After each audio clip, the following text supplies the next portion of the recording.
इससे पहले हमने बात की थी फ्यूचर एंड ऑप्शन के पिलर के बारे में और उसके 4 पिलर मैंने बताए थे।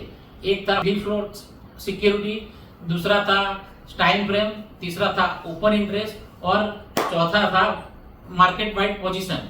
तो ये 4 पिलर के बेस था। अभी ये आपको मैंने जो दिए वो टूल्स है और जो टूल्स आप मैं आज दूंगा उसके ऊपर कैसे प्रॉफिट करेंगे वो हम वीडियो में आगे बात करते हैं। हेलो प्यारे इन्वेस्टर्स, मैं हूं प्रेस शाह। इससे पहले की वीडियो में हमने बात की थी pillar of future and option market और आज हम बात करेंगे tools of future and option market. Future and option market के टूल्स क्या क्या है और उसका यूज करके हम किस तरह से प्रॉफिट कर सकते हैं, आज उसका नॉलेज शेयरिंग मैं आपके साथ करूंगा। तो हम आज बात कर रहे हैं ऑप्शन के भी कितने टाइप्स हैं और फ्यूचर के भी कितने टाइप्स हैं।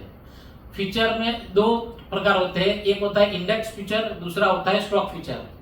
और ऑप्शन में भी 2 प्रकार होते हैं, एक होता है कॉल ऑप्शन, दूसरा होता है पुट ऑप्शन। अभी इसके आगे हम बात करेंगे तो ऑप्शन में भी 3 टूल्स मिलते हैं अपने को, एक इन द मनी ऑप्शन, दूसरा एट द मनी ऑप्शन और तीसरा आउट ऑफ मनी ऑप्शन। ये सारे टूल्स हो गए कि जो टूल्स हम यूज करके हम फ्यूचर एंड ऑप्शन मार्केट में ट्रेड कर सकते हैं और प्रॉफिट कर सकते हैं। अभी मैं एग्जांपल के तौर पे आपको बता रहा हूं कि अभी ये फर्स्ट क्वार्टर का रिजल्ट आने वाला था। 12 जुलाई 2024 को टीसीएस का फर्स्ट क्वार्टर का रिजल्ट आने वाला था। तो उस दिन टीसीएस के पूरे दिन की मूवमेंट 3940 से लेके 3960 के बीच में ट्रेड हो रही थी, क्योंकि किसी के पास कोई भी इंडिकेशन क्लियर कट नहीं मिल रहा था कि टीसीएस का रिजल्ट अच्छा आएगा या बुरा आएगा, टीसीएस का रिजल्ट किस दिशा में जाएगा वो की कोई भी एज्यूम नहीं कर सकता था। तो उस दिन जिन लोगों ने भी अपने हिसाब से पोजीशन बनाई होगी वो अपना बेस समझ सकते हैं कि 3900 के आसपास, 950 के आसपास में उन्होंने पोजीशन बनाई होगी। आफ्टर मार्केट टीसीएस का रिजल्ट आना था, तो उस दिन क्या प्रोबेबिलिटी बन सकती है फ्यूचर एंड ऑप्शन मार्केट में ट्रेड करने की, उसकी मैं पहले बात करता हूं। एक प्रोबेबिलिटी बन सकती है सिर्फ कोई फ्यूचर बाय करके जा सकता है, दूसरी प्रोबेबिलिटी बन सकती है फ्यूचर कोई सेल करके जा सकता है, तीसरी प्रोबेबिलिटी बन सकती है सिर्फ कॉल ऑप्शन कोई बाय करके जा सकता है, चौथी प्रोबेबिलिटी बन सकती है कोई पुट ऑप्शन बाय करके जा सकता है। ये 4 बेसिक प्रोबेबिलिटी हो गई। हम एग्जांपल के तौर पे एक बात करेंगे कि टीसीएस का लॉट साइज हम 200 रुपीज का 200 शेयर का कैलकुलेट करते हैं और जिन लोगों ने भी बाय किया था टीसीएस का फ्यूचर वो 3950 के आसपास बाय किया था और जिसने भी टीसीएस का फ्यूचर शेयर किया था वो भी 3950 के आसपास सेल किया था। उस दिन 3950 के कॉल का प्रीमियम चल रहा था 100 रुपीज और 3950 का पुट का भी प्रीमियम चल रहा था 100 रुपीज, क्योंकि उस दिन पूरा दिन टीसीएस रेंज बाउंड रहा था, 3940 से 3960 के बीच में घूमता रहा था और उसका रिजल्ट आने का वेट था। तो जिसने भी सिर्फ फ्यूचर बाय किया, वेरी नेक्स्ट डे टीसीएस का फ्यूचर प्लस हो गया 60 से 70 रुपया और ओपनिंग हुआ 4010 से 4015 के बीच में और पूरा दिन ट्रेडिंग करने के बाद एंड ऑफ द डे 290 से 300 रुपया प्लस हो गया।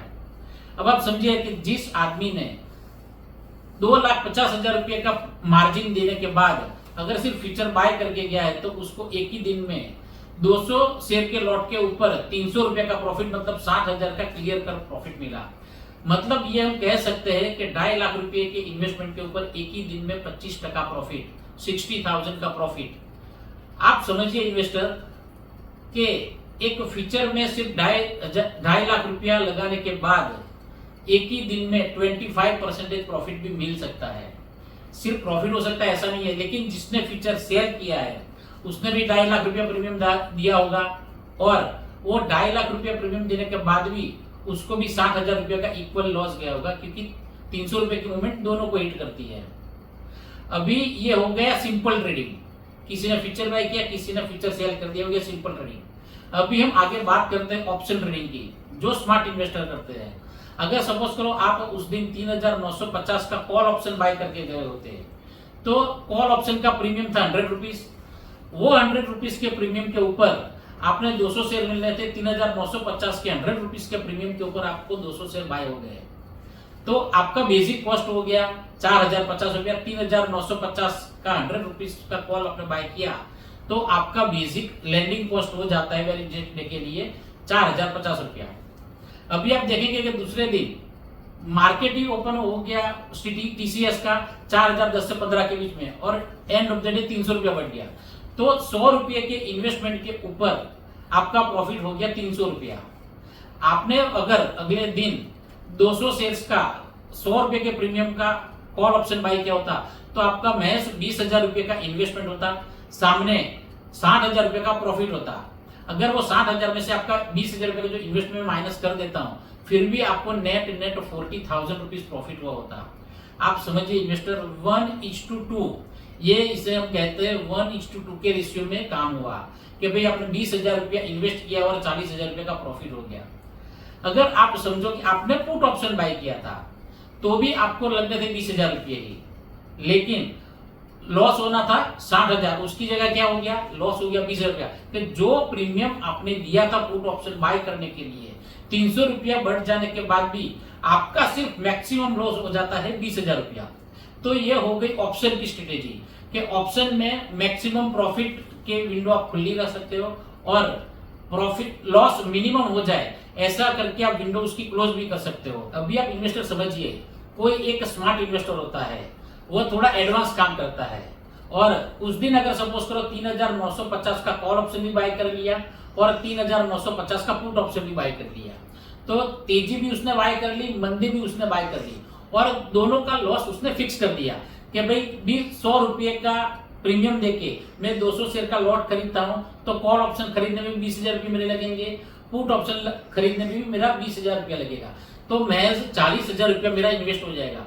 लेकिन रिजल्ट में कोई भी एक एक्स्ट्रा ऑर्डिनरी या प्रॉफिट बढ़ के आता है या अनइवन लॉस आ जाता है, तो मार्केट में मूवमेंट तो बढ़नी है। कल जब भी मार्केट ओपन होगा तो वो रेंज बाउंड नहीं, आउट ऑफ द रेंज मतलब ट्रेडिंग करेगा। तो और वेरी नेक्स्ट डे वैसा ही हुआ, टीसीएस के ट्रेडिंग में 300 रुपये का प्रॉफिट गेन हो गया, मतलब शेयर 300 रुपया बढ़ गया। तो महज एक ऑप्शन के ऊपर 20,000, दूसरे ऑप्शन के ऊपर 20,000, 40,000 रुपये का इन्वेस्टमेंट करने के बाद इन्वेस्टर ने जो भी प्रॉफिट कमाया वो 60,000 रुपया। सपोज करो कि उसने दोनों बाय करे थे, लेकिन कॉल ऑप्शन में उसको प्रॉफिट हो गया 60,000 रुपया मनी बैक, मतलब उसको जो पैसा वापिस मिला वो 60,000 रुपया है। उसके सामने कॉल ऑप्शन का प्रीमियम 20,000 माइनस कर देते हैं और पुट ऑप्शन का प्रीमियम 20,000 माइनस कर देते हैं, तो 40,000 रुपया माइनस कर देते हैं, तो भी उसको नेट टू नेट 20,000 रुपया प्रॉफिट हुआ।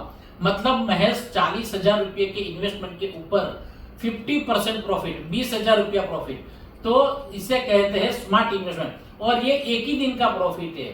इसके लिए ना लॉन्गर होराइजन की जरूरत है, ना लॉन्गर विजन की जरूरत है।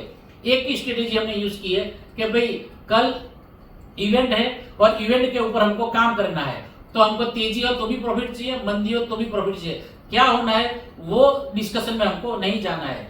तो आप समझिए कि स्मार्ट इन्वेस्टर की स्ट्रेटेजी क्या होती है। तो ये होगी बेसिक स्ट्रेटेजी। आज हम इतनी ही तरह बात करेंगे, आगे और भी स्ट्रेटेजी ये उसके ऊपर बन सकती है। आगे हेजिंग स्ट्रेटेजी, कवर स्ट्रेटेजी और सारी स्ट्रेटेजी के ऊपर हम नेक्स्ट वीडियो में बातचीत करेंगे। Thank you investors. अगर आपको ये वीडियो पसंद आया हो, अच्छा लगा हो, तो आप लाइक कीजिए, शेयर कीजिए और सब्सक्राइब कीजिए। Thank you.